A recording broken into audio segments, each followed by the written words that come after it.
Hello and welcome to this video on James Thurber's short story, The Catbird Seat. In this video, we'll be taking an in-depth look at the plot, themes, and characters of this humorous and engaging story. The Catbird Seat is a story that was first published in The New Yorker in 1942, and it has since become a classic of American literature. It tells the story of Mr. Martin, an office worker at a company called F&S, who is being driven to the brink of insanity by a new coworker named Mrs. Ulgine Barrows. Mrs. Barrows is a domineering, abrasive woman who has recently been hired as a special advisor to the president of the company. She has taken it upon herself to reorganize the company and change the way things are done, and she has made it clear that she has her sights set on Mr. Martin's job. Mr. Martin, who has worked at F&S for 22 years and is respected by his colleagues, is convinced that Mrs. Barrows is going to try to get him fired.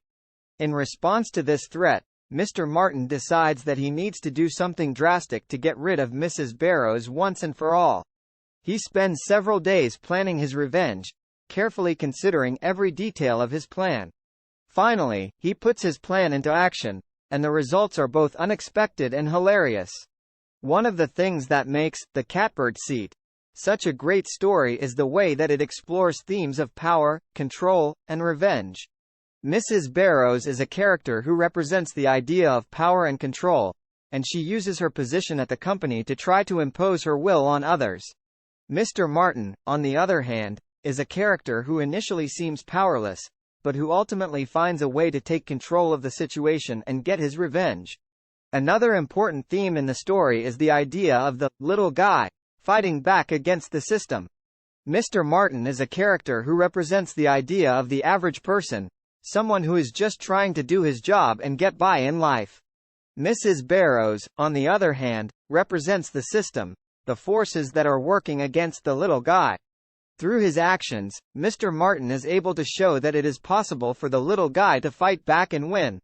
The characters in The Catbird Seat are also a major part of what makes the story so engaging. Mr. Martin is a sympathetic character who is easy to root for, and Mrs. Barrows is a character who is easy to hate. The other characters in the story, such as Mr. Fitweiler, the president of the company, and Joey Hart, Mr. Martin's colleague, also play important roles in the story and add to its overall complexity and depth. One of the things that is particularly interesting about The Catbird Seat is the way that it uses humor to explore serious themes. The story is full of witty dialogue and clever wordplay, and it is clear that Thurber had a lot of fun writing it. At the same time, however, the story deals with some very serious issues, such as power, control, and revenge, and it does so in a way that is both thought-provoking and entertaining. In conclusion, The Catbird Seat is a classic of American literature that is still relevant today. It explores themes of power, control, and revenge, and it does so in a way that is both thought-provoking and entertaining. The characters are engaging and memorable, and the story is full of witty dialogue and clever wordplay. Whether you're a fan of short stories or just looking for a good read, The Catbird